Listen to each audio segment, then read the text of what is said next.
Nancy's DNA, it makes it an especially compelling DNA sample, right? If they are mixed. And we see that a lot with suspects. El perfil genético de la víctima es precisamente lo que convierte a esta muestra en una evidencia tan inquietante y poderosa.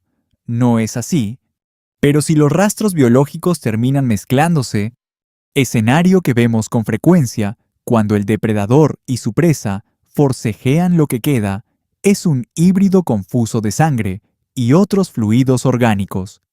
En el corazón de este misterio no hallarán un nombre ni una fecha específica, sino una cifra fría y absoluta. No se trata de cuántos días han transcurrido desde que Nancy Guthrie fue arrancada de su refugio bajo el manto de la oscuridad. Hablamos de un porcentaje, una proporción exacta de material genético que aguarda en silencio dentro de un laboratorio en Florida. Es el rastro invisible que los peritos atribuyen al hombre que cruzó aquel umbral con intenciones oscuras, aquel que se llevó por la fuerza a una mujer de 84 años y cuya identidad ha permanecido oculta en las sombras por más de 66 días. Esa cifra está en manos del Buró Federal de Investigaciones y de la genealogista forense más prestigiosa del mundo. Y lo que ella acaba de revelar sobre ese dato es algo que nadie en la oficina de investigación deseaba escuchar. No se retiren, la respuesta es perturbadora. Ustedes ya conocen la arquitectura básica de este enigma criminal. Nancy Guthrie, una anciana de 84 años, madre de la periodista Savannah Guthrie, fue vista por última vez en su hogar de Catalina Foothills cerca de las 9:45 de la noche del 31 de enero tras cenar con sus allegados. Alguien la dejó en su puerta, ella entró a la seguridad de su casa y desde ese instante se desvaneció de la faz de la tierra. Los peritos detectaron manchas de sangre en el pórtico frontal, las cuales fueron confirmadas como pertenecientes a la señora Guthrie. Las puertas de la parte trasera de la propiedad estaban abiertas de par en par, rompiendo la seguridad del hogar. La aplicación de su marcapasos se desconectó del monitoreo a las 2:28 de la madrugada del 1 de febrero, poco después de que su cámara de seguridad dejara de funcionar a la 1:47. Todo ocurrió en la madrugada del domingo, exactamente a la 1:47 de la mañana. En el momento en que la cámara se apaga, el sistema detecta la presencia de una silueta humana a las 2:12.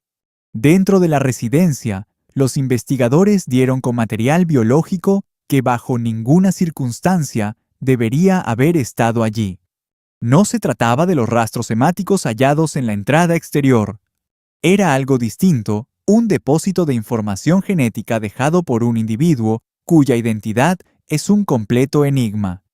Un sujeto cuyo mapa de ADN no guardaba relación alguna con el círculo cercano de Nancy Guthrie. No pertenecía a la familia, ni al personal de servicio, ni a nadie con un motivo documentado para imprimir su firma biológica en ese espacio privado. El sheriff Nanos hizo la confirmación oficial el 19 de febrero.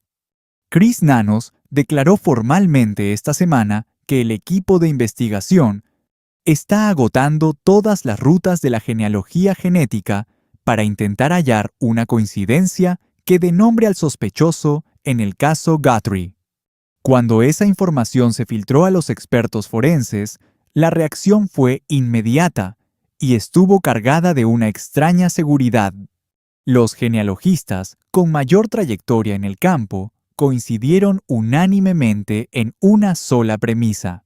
Si cuentan con el rastro genético del captor, este crimen tiene una solución definitiva y absoluta.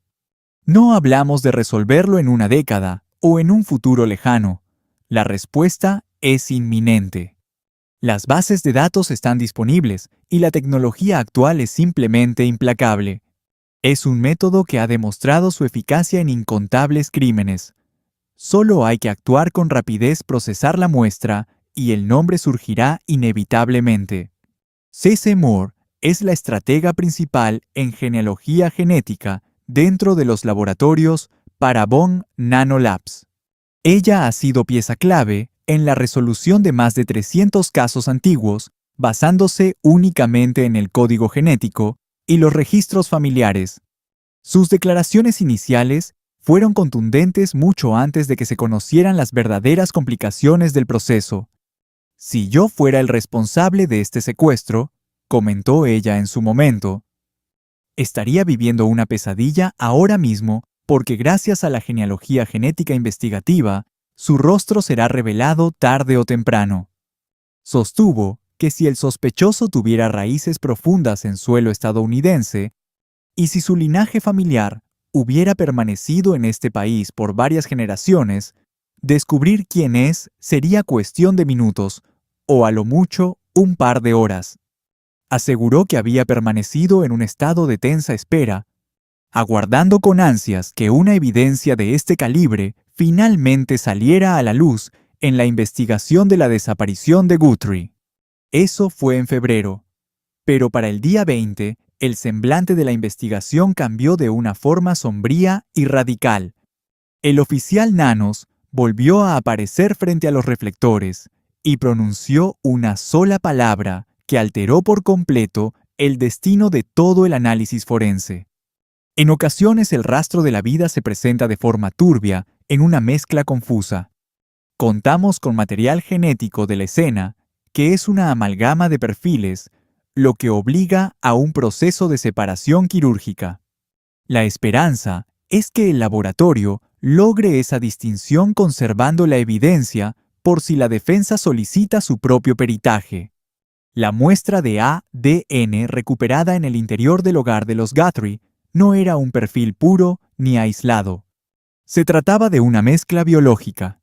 El material genético de diversas personas se encontraba superpuesto en una sola muestra, entrelazado de tal manera que convirtió un posible hallazgo en lo que el propio Nanos calificaría como un enigma biológico que tardaría meses en resolverse. Al escuchar tal descripción, la comunidad de expertos forenses se planteó una pregunta inmediata. ¿Cuál es el grado de complejidad de esta mezcla? La respuesta, cuando finalmente salió a la luz, resultó más perturbadora que cualquier declaración oficial hecha hasta ese momento. Ceci Moore declaró de manera pública que cuando escuchó por primera vez que la evidencia de la casa de los Guthrie estaba contaminada, no se sintió alarmada. Hallar mezclas de ADN es algo habitual en las escenas de crímenes violentos. Un lugar donde ha ocurrido un forcejeo casi siempre conserva el rastro biológico de más de un individuo. Para los especialistas en genealogía forense, el dilema nunca es simplemente si la muestra es mixta. El verdadero misterio reside en la naturaleza íntima de esa combinación. Una muestra de dos personas donde el sospechoso es el contribuyente menor y la víctima el principal es un reto con soluciones probadas. Los laboratorios cuentan con protocolos específicos para ello. El experto en bioinformática puede procesarlo. Aunque el camino sea más largo, el método suele ser certero. Moore incluso sugirió que una muestra mixta puede traer ventajas inesperadas.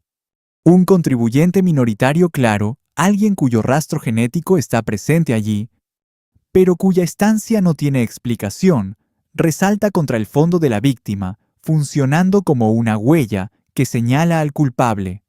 Ella fue contundente al decir que se trata de una mezcla de una complejidad extrema. Esto implica la presencia de al menos dos sujetos desconocidos. No es una combinación simple, ni un proceso directo. Se halló el ADN de la víctima junto al de un varón cuya identidad es un misterio. Habrá múltiples contribuyentes anónimos en ese rastro. No sé si han pasado semanas o tal vez un mes. Mientras el laboratorio ubicado en Florida, DN a Labs International, el centro privado que Nanos prefirió sobre la unidad del FBI en Cuántico, procesaba el material. Pero el silencio era absoluto y no surgían resultados. No había perfiles, ni coincidencias, ni una sola pista genealógica que entregara a los investigadores que aguardaban con impaciencia. Moore observaba el reloj y comenzó a interpretar aquel silencio de forma distinta. Ella había visto mezclas complejas resolverse en días. Sabía de laboratorios que generaban pistas clave a partir de muestras difíciles en apenas una semana tras recibirlas. Sin embargo, este caso no parecía avanzar bajo ningún cronograma lógico o visible. Y cuando Nanos mencionó que el laboratorio estimaba que los resultados podrían tardar hasta un año, Moore expresó lo que ella creía que esa línea de tiempo revelaba en realidad. Lo que él intentaba decir era que estaban apostando a que la tecnología diera un salto evolutivo. Eso me indica que hasta el momento no ha sido viable trabajar con las herramientas de software actuales ni con los científicos bioinformáticos que están disponibles hoy. Para dimensionar la naturaleza específica de lo que los investigadores enfrentan en este proceso, es necesario comprender con precisión cómo opera realmente la genealogía genética investigativa y qué necesita para funcionar. Esto no funciona como el sistema CE o de IS. CE o de IS es el sistema de índice combinado de ADN, la base de datos nacional del FBI, con perfiles de delincuentes. Dicho archivo resguarda cerca de 20 millones de perfiles de criminales. El procedimiento es binario, se ingresa una muestra desconocida y el sistema arroja una coincidencia directa o no. El material genético hallado en la escena de los Guthrie ya ha pasado por el sistema CODIS sin éxito. El resultado fue un vacío absoluto. No hubo coincidencia alguna. Quienquiera que haya dejado ese rastro biológico en la residencia de N y carece de antecedentes penales en los registros federales. Las bases de datos policiales convencionales no van a ser las que resuelvan este misterio. La genealogía genética de investigación opera bajo una lógica distinta y exige un perfil de ácido desoxirribonucleico totalmente diferente. En lugar de buscar similitudes entre criminales ya fichados, los expertos crean un perfil de ese NPE conocido como polimorfismo de nucleótido único. Visualicémoslo de la siguiente manera para entender su complejidad. Si un perfil tradicional de CODIS es apenas un boceto borroso de un rostro, útil solo para confirmar a alguien ya detenido, el perfil SNP es el plano arquitectónico detallado de toda su herencia biológica. Este no solo captura la identidad del individuo, sino que revela quiénes fueron sus ancestros y, por consecuencia, quiénes son sus parientes actuales. Este es el análisis que generan los kits de ancestros que millones de personas han utilizado para localizar primos lejanos, reconstruir sus rutas migratorias familiares, descubrir sus raíces étnicas o simplemente saciar la curiosidad sobre el origen de su linaje. Tras obtener ese perfil, ese NP del sospechoso desconocido se carga en bases de datos genealógicas de acceso público, las cuales no pertenecen a los organismos policiales, sino a plataformas comerciales donde los usuarios han entregado voluntariamente su información genética, permitiendo que otros puedan consultarla. El algoritmo no rastrea al sospechoso directamente. Busca a personas que compartan material biológico con él. Primos hermanos, primos segundos, primos terceros o parientes remotos que compartan un mismo tatarabuelo en la historia. Cualquier usuario en la red cuya carga genética coincida lo suficiente para señalar un ancestro común en el árbol familiar. Partiendo de esas coincidencias encontradas, el genealogista reconstruye la historia rama por rama, antepasado por antepasado.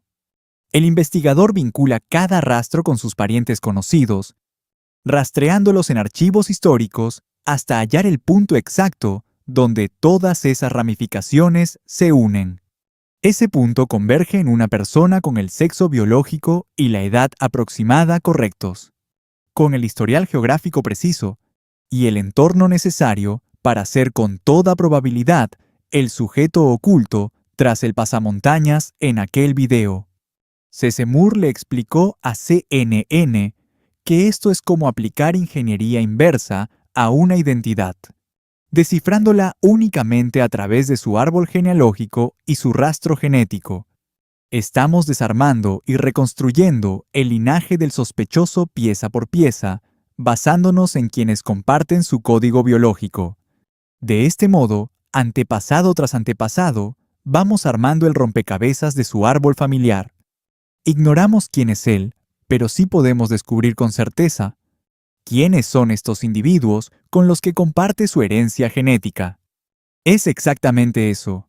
No hace falta que el sospechoso entregue su muestra de forma directa. Basta con que un número suficiente de sus parientes lejanos hayan proporcionado la suya.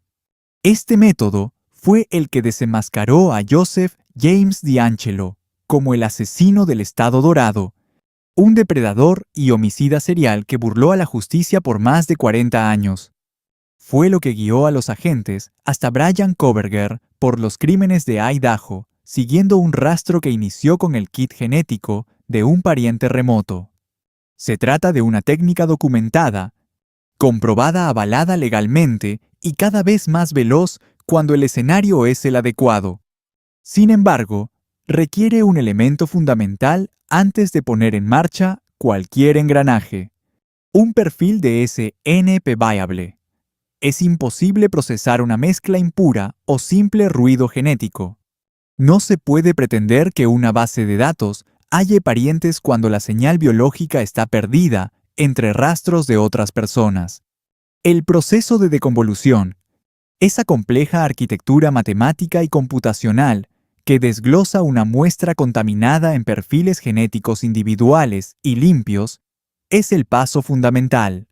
No hay margen para el error, pues el perfil obtenido debe superar un umbral crítico de marcadores genéticos para generar coincidencias genealógicas de peso en los registros disponibles. Si la deconvolución fracasa, la investigación se detiene en seco. El experto en genealogía se queda sin un solo dato que procesar. Las bases de datos permanecen en un silencio sepulcral.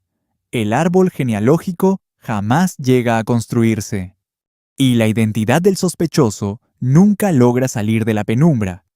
Existe además un grave conflicto de acceso que suele ser ignorado por las coberturas superficiales de los medios de comunicación. Los tres pilares de la genética de consumo a nivel mundial, Ancestry DNA 23 y MyHeritage, custodian en conjunto un arsenal que supera los 50 millones de perfiles biológicos. Sin embargo, estas tres entidades han blindado sus puertas prohibiendo que las fuerzas del orden rastreen sus archivos. Han adoptado una postura ética y comercial inamovible. El código genético de sus usuarios no será utilizado en pesquisas criminales. Moore advirtió ante la prensa que incluso contando con una orden judicial, los investigadores tendrían que librar una batalla legal despiadada y agotadora para obtener acceso. Estas compañías cuentan con recursos masivos, legiones de abogados y un compromiso férreo con la privacidad de los datos. Esto convierte cualquier intento de entrada forzada en un proceso lento y sumamente difícil. Los únicos repositorios abiertos a la justicia son GEDmatch, Family Tree, DNA y la plataforma de Moore Justicia por ADN, que juntos apenas alcanzan los 2 millones de registros. 50 millones contra apenas 2 millones. Esa es la desoladora realidad numérica que los investigadores tienen en su contra. La gran mayoría de la información genética, que en teoría podría revelar la identidad del sospechoso, está resguardada tras muros que las autoridades no pueden derribar. El universo que legalmente pueden explorar es apenas una fracción ínfima de lo que se requeriría para que esta técnica fuera fiable en todos los grupos poblacionales. Pero consideremos ahora una variable adicional. Incluso dentro de ese reducido espectro de menos de 2 millones de perfiles, la representación es profundamente desigual. Los individuos con raíces en el noroeste de Europa, que han residido en Estados Unidos por varias generaciones, predominan de forma masiva. Los inmigrantes recientes, Las familias provenientes de América Latina, el sudeste asiático o el continente africano, así como aquellos que simplemente nunca se sumaron a la tendencia de las pruebas de ADN comerciales. Ellos y sus parientes suelen estar ausentes de estos archivos, lo que reduce todo a dos factores determinantes. Primero, si la muestra es capaz de arrojar un perfil sin impurezas. Y segundo, si algún pariente del sospechoso se encuentra entre los 2 millones de personas que aceptaron abrir sus datos a la ley. Ambas condiciones deben cumplirse estrictamente para que la vía de la genealogía forense tenga alguna posibilidad de éxito. Colin Fitzpatrick es una eminencia en la genealogía genética que compartió sus análisis con la prensa semanas después de la desaparición de Nueva York. Ella no basaba sus palabras en filtraciones ni información privilegiada. No estaba repitiendo lo que los detectives le decían en privado. Simplemente aplicaba el rigor científico necesario para aclarar una situación sumamente intrincada ante la opinión pública. La genealogía es sumamente eficaz con ADN, escaso o degradado, pero suele fallar estrepitosamente ante las mezclas de perfiles. El autor del crimen debe ser el donante principal de la muestra, y su presencia debe ser nítida y dominante. Hablamos de una proporción de 90 a 10 frente a otros colaboradores desconocidos. En apariencia, esto suena ejecutable. El material biológico del sospechoso habita en la muestra. Está ahí. Es una realidad tangible. Fitzpatrick reconoció que en una mezcla binaria, limpia una división de 90 a 10, es un ratio que los científicos de laboratorio ya han logrado descifrar en el pasado. Ahora bien, de existir algún rastro genético, nos enfrentaríamos a una amalgama biológica donde el perfil de Guthrie sería el componente absolutamente dominante. Intentar desentrañar tales mezclas mediante los protocolos forenses habituales de genealogía genética representa un desafío monumental. La dificultad es extrema.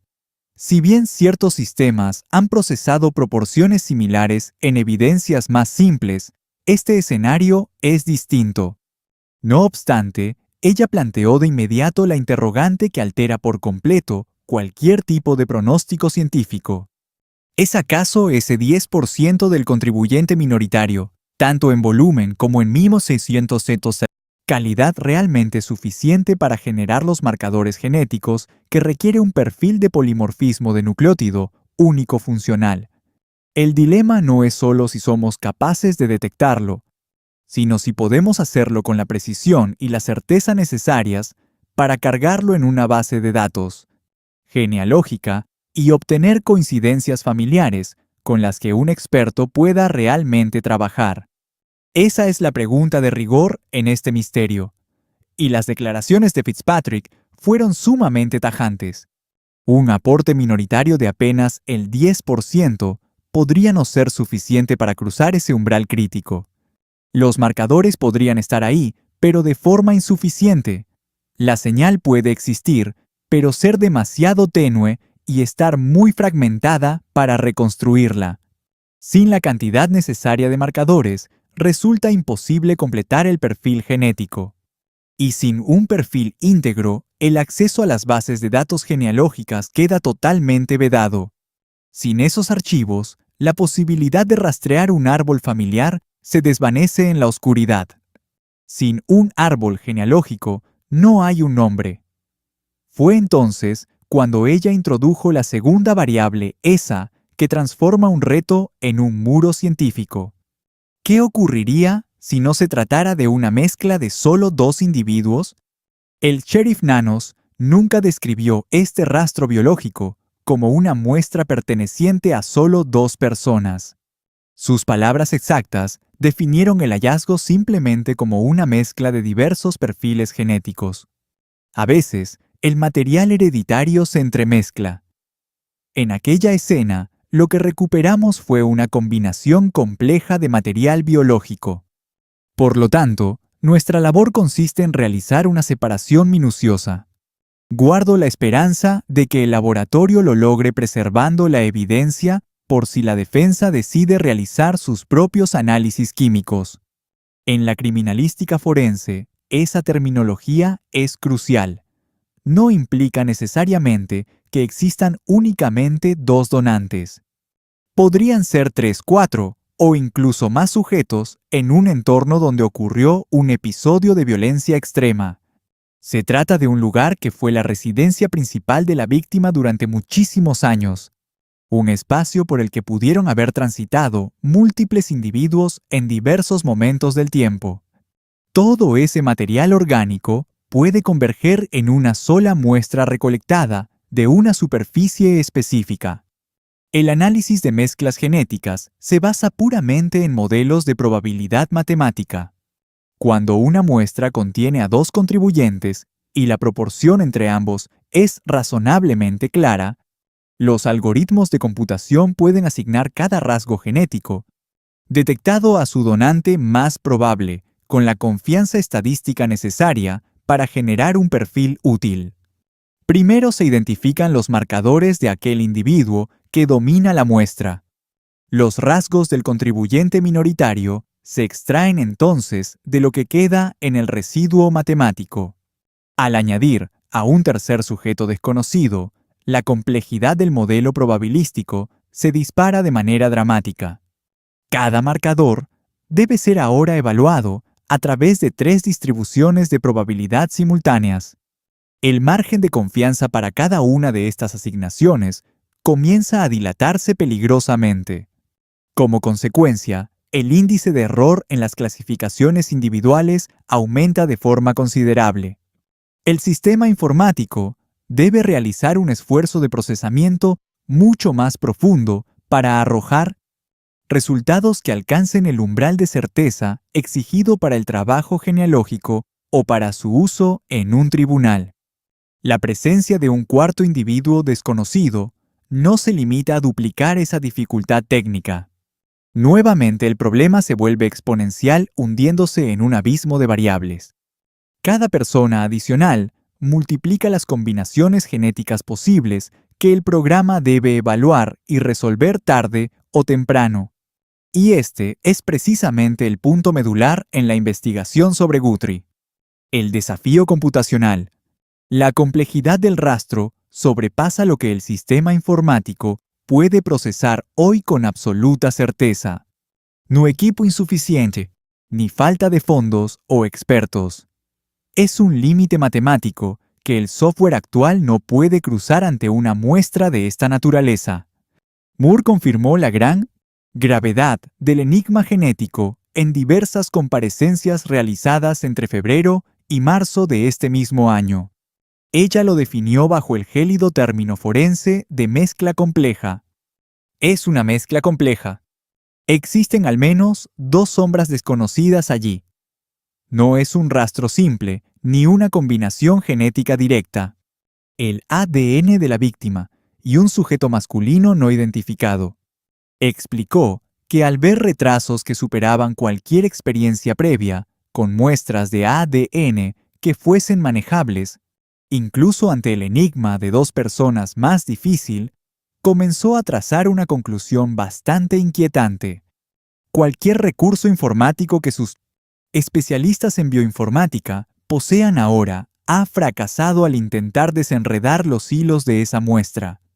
La esperanza reside en que el panorama cambie en los próximos meses o años venideros.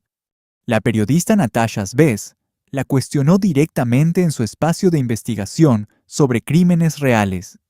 ¿Considera usted probable que las herramientas necesarias ni siquiera hayan sido creadas todavía?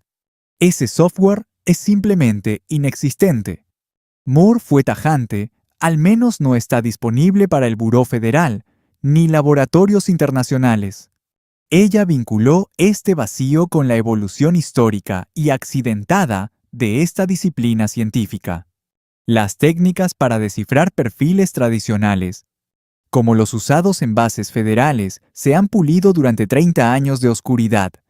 Es una tecnología madura, accesible y probada bajo el rigor de los tribunales.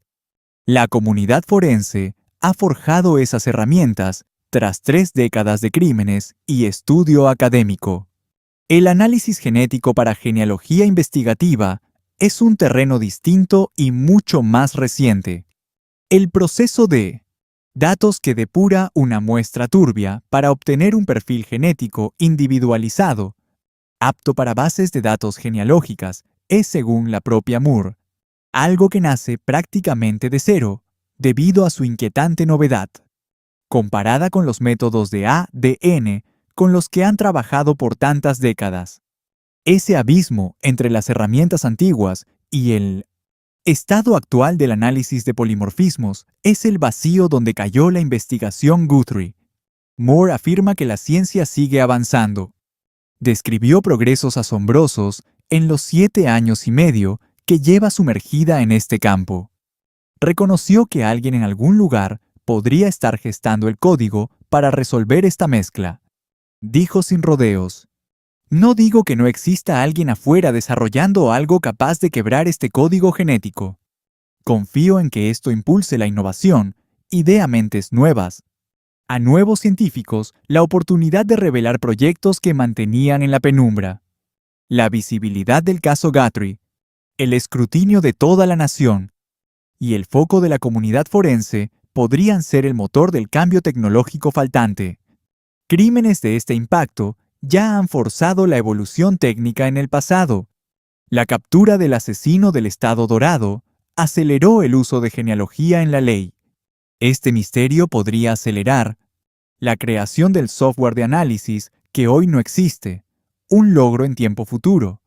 En la actualidad, la muestra biológica permanece en Florida y el perfil genético sigue siendo un misterio absoluto. Existe un detalle institucional sobre esta evidencia que es imperativo analizar con detenimiento. Resulta evidente que Nanos optó por enviar el material genético ADN a Labs International, rechazando la propuesta del FBI para procesarlo en cuántico. El antiguo cirujano general Richard Carmona declaró de manera oficial que el laboratorio del FBI en cuántico es el centro forense más avanzado del país y opera sin costo gracias a los impuestos.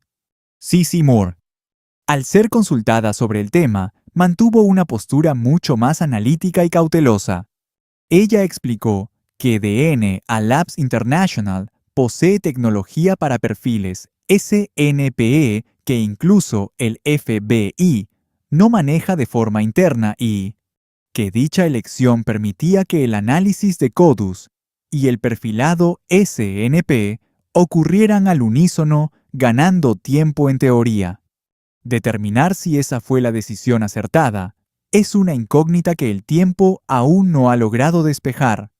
Lo que no admite dudas es el paradero de la evidencia y su nulo avance tras 66 días de espera. Ahora les entregamos la cifra, pero exigimos que comprendan toda la oscuridad que la rodea. Porque un número despojado de su contexto no es más que una fría estadística. Sin embargo, esa cifra analizada en su totalidad se transforma en algo muy cercano a un veredicto profesional sobre la pieza de convicción más determinante de toda esta trama.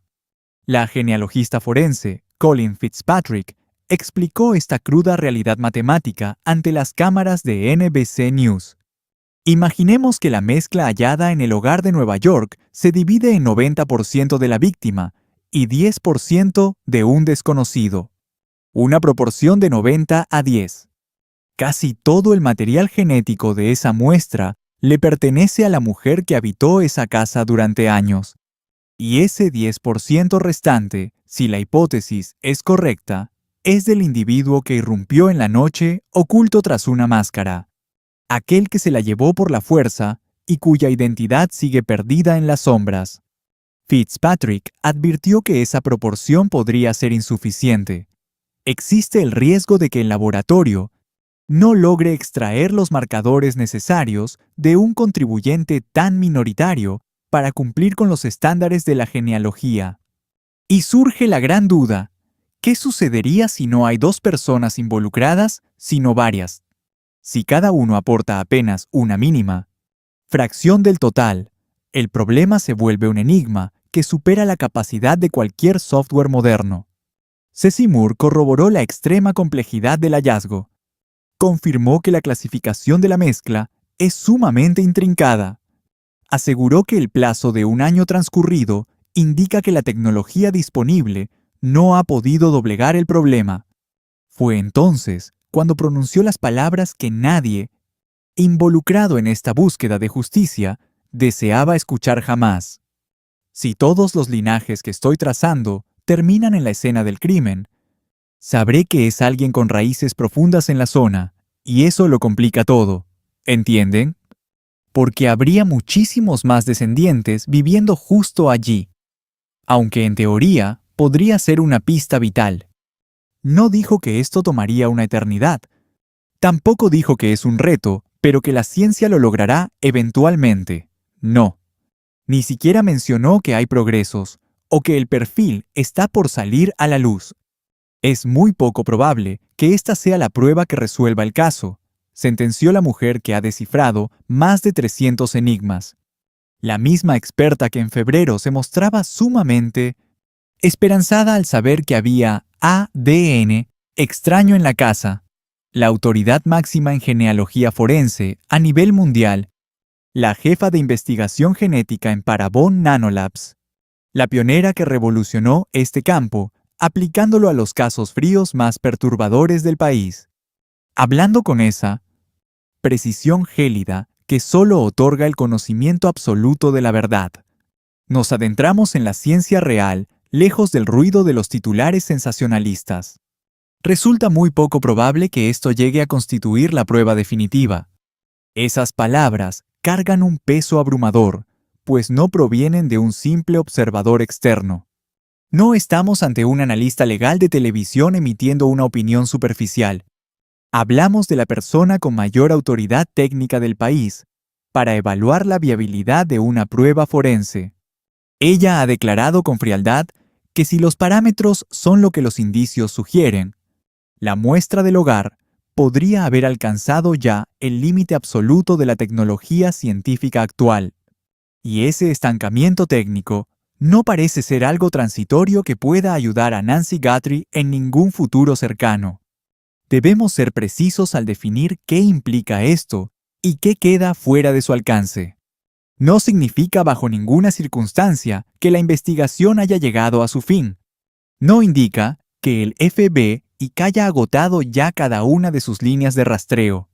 No implica que el enmascarado capturado por la cámara de seguridad jamás será identificado, ni que logrará evadir para siempre el frío banquillo de un tribunal, ni que quedará impune por lo que le hizo a una mujer de 84 años en su propio hogar a medianoche.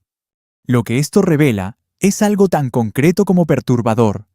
El rastro en el que la investigación depositó sus mayores esperanzas forenses es el ADN hallado en el interior de la casa de N.I. Aquella muestra confirmada por el sheriff en el mes de febrero, el material que el mundo aguardaba podría haber chocado contra la frontera actual de la criminalística. Fue entonces cuando Ceci Moore pronunció las palabras que alteraron por completo el enfoque de la discusión tras reconocer las limitaciones de la muestra existente, en el instante preciso en que explicaba cómo una proporción mínima de un extraño en una mezcla compleja dejaría esta prueba fuera del alcance científico. Ella cambió de rumbo. Afirmó que la víctima debió estar cautiva en algún sitio, y si se descubre un segundo escenario criminal, surge entonces una nueva oportunidad de localizar rastros genéticos reveladores. Esto no es un consuelo vacío, ni un gesto vago para suavizar un diagnóstico devastador. Se trata de una experta forense trazando una ruta científica real, un camino que no está bloqueado por fallos de software, que no se detiene ante la complejidad de la mezcla genética y que no es frenado por la proporción de la muestra que ha paralizado la evidencia actual. Donde sea que se encuentre Nancy Guthrie, en cualquier sitio al que fuera llevada tras ser arrancada de su casa en las colinas de Catalina, ese lugar es una escena del crimen. Un vehículo es una escena criminal. Una ubicación secundaria lo es. Una habitación, un edificio. Un camino o cualquier superficie donde ella permaneciera cautiva, transportada o retenida, es una superficie que puede albergar el material biológico del sospechoso. Rastros depositados en un espacio que no está saturado por 60 años de la propia presencia biológica de Nancy Guthrie. Ahí reside el problema fundamental de la muestra obtenida en el hogar. Y es necesario exponerlo en términos que vuelvan innegable esta lógica forense. El ADN de N, y no está ahí solo por el crimen, sino porque ella habitaba ese espacio. Cada superficie que rozó a lo largo de décadas de vida cotidiana. Cada gota de sangre, cada cabello en la almohada, cada taza que sostuvo entre sus manos, cada pared en la que alguna vez se apoyó. Su huella genética está tan profundamente tejida en esa casa que cualquier perfil extraño, cualquiera que no perteneciera a ese entorno íntimo, intenta ser detectado a través del ruido biológico más denso que existe, el de la propia víctima. El sospechoso apenas permaneció dentro de ese perímetro por un lapso de unos 40 minutos. Nancy, en cambio, habitó ese lugar por años. La existencia de una segunda ubicación altera drásticamente esta premisa forense. El vehículo que conducía el individuo de interés contiene de manera predominante su propia huella genética. Sin embargo, la habitación donde la mantuvo cautiva está saturada principalmente con el ADN de quienes residieron allí antes que él. Se trata de perfiles que los peritos deben identificar meticulosamente para descartar y así aislar los depósitos biológicos del agresor en aquellos espacios secundarios, los cuales no presentan la complejidad de competir con las 6 décadas de historia vital de Nancy Guthrie. Los indicios reposan sobre superficies que nunca le pertenecieron, un factor que transforma radicalmente las capacidades de análisis del laboratorio. Moore fue contundente al respecto durante su reciente intervención en aquel podcast de investigación. Si logran obtener un perfil genético viable del verdadero captor, su identidad será revelada mediante el uso de genealogía forense investigativa. Mantengo la firme convicción de que eventualmente la ciencia logrará un hallazgo determinante bajo ese método. La experta añadió que es altamente probable la existencia de una segunda escena del crimen, o incluso una tercera. Nancy tuvo que ser trasladada forzosamente. Necesariamente debió estar retenida en algún punto geográfico. Cada trayecto de tránsito y cada recinto donde el sospechoso interactuó con ella representa un depósito potencial de material biológico donde los obstáculos técnicos del laboratorio actual dejan de ser un problema. Moore planteó una segunda recomendación técnica que las autoridades podrían no haber ejecutado con total rigurosidad. Instó de manera urgente a los investigadores a realizar una acción específica. Deben regresar a la residencia de los Guthrie para recolectar nuevas muestras, incluso si la propiedad ya fue devuelta a los familiares y transitada por terceros. Explicó que el material genético es en realidad una evidencia sumamente resistente ante el entorno. Esta huella biológica persiste en las superficies por mucho más tiempo del que la gente suele suponer habitualmente. Un solo vello sin raíz invisible para el ojo humano puede ser suficiente para cimentar un caso sólido con la tecnología forense actual. Ella subrayó un detalle sumamente específico detectado en las grabaciones de la cámara del timbre. El intruso parece haber estado sosteniendo una linterna de mordida entre sus dientes. Se trata de una linterna táctica diseñada para ser sujetada con la boca, la cual utilizó durante su estancia en la propiedad. Estuvo allí aproximadamente 40 minutos, según el minucioso análisis realizado por Moore. Resulta difícil creer que mantuvo ese objeto en su boca durante los 40 minutos completos de la intrusión. Al retirársela, habría transferido de forma inmediata su carga de material genético a toda la superficie exterior de sus guantes. Es inevitable que haya tocado algo. El ADN proveniente de la saliva es una de las fuentes biológicas más ricas y fiables para el análisis criminalístico. En el momento exacto en que se despojó de esa linterna, dejó una evidencia crucial. Si en algún punto respiró sin la protección de una máscara sobre su nariz y boca, es un hecho que abandonó rastro biológico. Son residuos que podrían seguir adheridos a superficies de esa casa que no fueron analizadas en la primera inspección técnica. Evidencias que aguardan a investigadores que ahora poseen un conocimiento mucho más profundo. Ahora saben con exactitud qué rastrear y comprenden con precisión en qué punto falló el rigor científico la primera vez. Moore fue explícita al declarar que la firma genética es por naturaleza extremadamente duradera. Por lo tanto, sostengo que si aún no han capturado su código genético, es porque el rastro sigue allí fuera. El rastro permanece oculto en la escena del crimen y deben inspeccionarla nuevamente, pues los perfiles de la familia que ahora habita el lugar pueden descartarse fácilmente. Ese consejo técnico arrastra consigo una sombra que ha definido la tensa dimensión política e institucional de esta investigación desde sus inicios. El que fuera cirujano general de los Estados Unidos y antiguo alguacil del condado de Pima, Richard Carmona, lanzó graves señalamientos contra Chris Nanos. Lo acusó de cometer un error de procedimiento fundamental al declarar de manera unilateral que la escena del crimen estaba abierta al público antes de que el detective principal concluyera con la recolección exhaustiva de evidencias. Lo que nos dejó perplejos a todos fue ver en televisión cómo se anunciaba la apertura del sitio del suceso. Esa no es una función que le competa a un alguacil. Esa decisión técnica le corresponde únicamente al detective líder del caso. Solo él determina cuándo cada indicio necesario ha sido fotografiado, embolsado, etiquetado y debidamente procesado. Es entonces cuando podemos disponer del lugar, sentenció Carmona ante la prensa mientras Nanos rechazaba tajantemente las críticas. Manifestó no sentir remordimiento alguno por las decisiones tomadas, defendiendo cada paso dado por él y su equipo de trabajo. Negó categóricamente que la integridad de la escena del crimen hubiese sido vulnerada o comprometida en algún momento. Desestimó las críticas hacia su gestión del caso, calificándolas según sus propias palabras, como algo simplemente absurdo.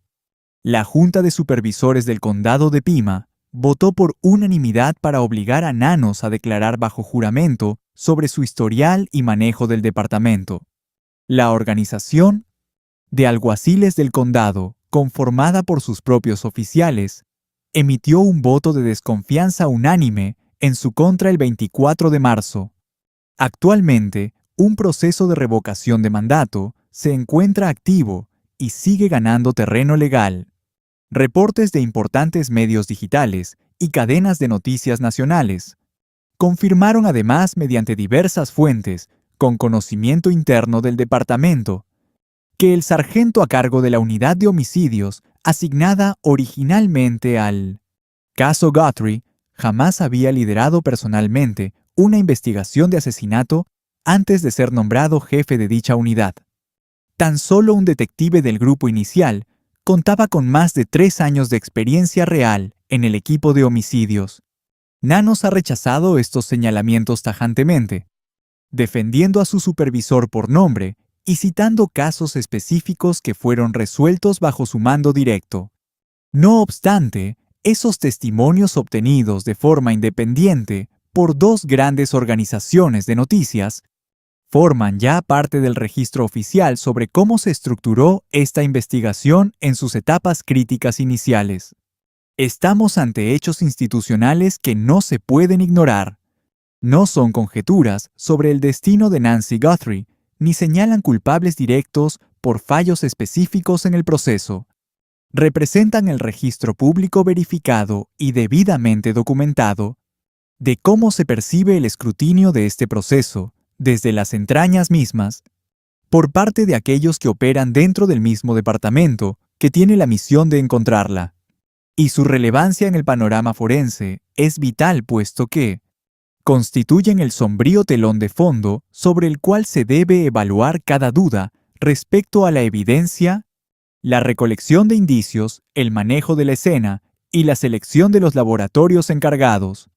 Es 7 de abril de 2026.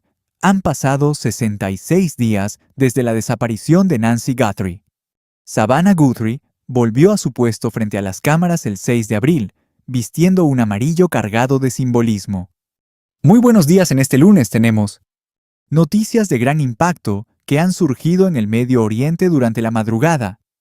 Hay informes sobre un plan de paz que ya está sobre la mesa. Es 6 de abril. Esto es el noticiero. Se sintió realmente bien estar de vuelta en casa. Más tarde, al salir al centro Rockefeller, ante una multitud de colegas y seguidores, apenas pudo contener el llanto. Su madre sigue sin aparecer. La investigación continúa en curso, envuelta en una tensa incertidumbre. El departamento del alguacil del condado ha descrito la situación como un enfoque renovado, con menos de los 400 investigadores iniciales, pero manteniendo un esfuerzo constante y dirigido. No obstante, un grupo de tarea especializado sigue cada pista restante con una visión de largo plazo.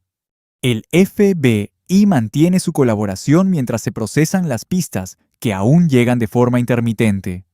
Las autoridades afirman que no se detendrán hasta localizar a Nancy Guthrie o agotar hasta el último indicio existente. El guante hallado a 2 millas de la residencia de Nancy, que inicialmente parecía coincidir con los que portaba el sospechoso en los videos de seguridad, resultó pertenecer a un trabajador de un restaurante local, alguien que no guarda ninguna relación con este inquietante suceso. El perfil genético mixto recuperado del interior de la vivienda sigue bajo análisis en un laboratorio especializado en Florida. En días recientes han salido a la luz nuevas y perturbadoras notas de rescate. Ciertos mensajes recibidos por la prensa afirman haber visto a Nancy con vida en el estado mexicano de Sonora. Nos envió esta nota diciendo: sé exactamente dónde está. Sé quiénes son los secuestradores. El tiempo es un recurso que se agota. Aquellas palabras resonaron un martes cualquiera. A día de hoy los procesos de separación genética han fracasado. El perfil de variaciones de nucleótidos SNP sigue sin materializarse. Las bases de datos genealógicas permanecen fuera del alcance de los investigadores encargados del caso. El rostro tras la máscara captado por la cámara sigue siendo un enigma absoluto. Sin embargo, la ciencia no ha agotado sus posibilidades. Moore fue sumamente contundente al establecer esa realidad sin dejar espacio a dudas. Aquella segunda escena del crimen, donde sea que Nancy estuvo o se encuentre, ahora encierra el potencial de hallar material biológico puro que no presente las complicaciones actuales. Los nuevos frotis recomendados podrían revelar rastros químicos que pasaron desapercibidos durante la recolección inicial de evidencias. Aquellos sistemas de análisis avanzado que hoy no existen podrían estar listos en un año para procesar de nuevo los indicios del hogar y volverlos utilizables. Los bancos de ADN, que actualmente tienen menos de 2 millones de perfiles, seguirán expandiéndose constantemente, especialmente si la ciudadanía atiende al llamado directo de Moore para que descarguen su información de ancestros y la compartan en plataformas como GetMac o FamiTree DNA. Una sola carga genética de un pariente lejano del sospechoso podría ser la llave que abra este misterio por completo. Pero más allá de lo que dicten los laboratorios y las ciencias forenses, prevalece el factor humano del que dependen irrevocablemente estas complejas investigaciones criminales. Alguien tiene la respuesta. El sospechoso no surgió del vacío para luego desvanecerse en la nada como un espectro. Él orquestó este golpe con un conocimiento preciso de la casa de N y su agenda, el vecindario y sus rutinas diarias. Se agenció un arma de fuego y una funda con características físicas bastante inusuales, una mochila de senderismo, Ozark Trail de 25 litros, de la marca propia de Walmart guantes tácticos y una linterna de mano pequeña. Cubrió su rostro con un pasamontañas completo durante los 40 minutos que duró la operación táctica. Una preparación de este calibre no se gesta en el anonimato total. Alguien tuvo que observar algo extraño. Alguien le vendió el equipo. Alguien escuchó un comentario. La línea de denuncias de la FBI continúa esperando información. 1-800-225-5324 o ingrese a tips.fbi.gov. El canal de información sobre crímenes del 88 ofrece una recompensa de $12,000. La organización Crime Stoppers Milwaukee, a través del abogado Michael Huppy, ofrece un adicional de $100,000 por una pista anónima que impulse el caso sin obligación de revelar su identidad por 66 días. La cifra en el centro de este relato forense no es el único dato que realmente tiene peso. Existe también el número de personas que guardan un secreto y aún no se han decidido a llamar. La cantidad de superficies en esa vivienda que todavía no han sido analizadas con químicos, el conteo de ubicaciones secundarias que aún no han sido descubiertas por las autoridades y los perfiles en bases de datos que podrían conectar directamente con el árbol familiar del sospechoso. Si una cantidad suficiente de personas comparte sus resultados genealógicos, las posibilidades de éxito se multiplican siempre que la información correcta llegue al investigador adecuado en el momento justo. El rastro de ADN, recolectado en la casa de N, ya podría seguir siendo el hallazgo que los detectives tanto han esperado. Si la tecnología progresa lo suficiente, si se perfeccionan los algoritmos o se reevalúa la muestra con nuevas herramientas, aunque también podría no suceder nunca. El diagnóstico más honesto del experto, más capacitado en este campo, es que bajo los límites técnicos del presente, es poco probable que esta muestra específica sea la prueba definitiva que logre cerrar el expediente criminal. Sin embargo, esta investigación no ha llegado ni de cerca al final de sus evidencias. Se ha agotado una sola ruta, pero la ciencia, al igual que los familiares de N.Y. y los agentes que todavía tienen la misión de encontrarla, junto a periodistas y científicos que vigilan el caso desde cada disciplina, siguen buscando la verdad. Si posee indicios sobre el rastro perdido de Nancy Guthrie, llame al 1-800-CALL-FBI o acceda a tips.fbi.gov. El informe será anónimo, no exigimos nombres. Ella es madre de alguien. Es una abuela, una vecina, y el motivo vital para seguir este rastreo. Este documental se sustenta en diversos reportes de dominio público y testimonios oficiales registrados por parte de fuentes plenamente identificadas. Cifras, citas y peritajes forenses se atribuyen a sus fuentes verificadas. Los implicados se presumen inocentes mientras no exista una condena legal. Esta obra se presenta exclusivamente con fines informativos y documentales. Si cuenta con datos clave tras la desaparición de Nancy Guthrie, contacte al FBI y al 1-800-CALL-FBI o tips.fbi.gov.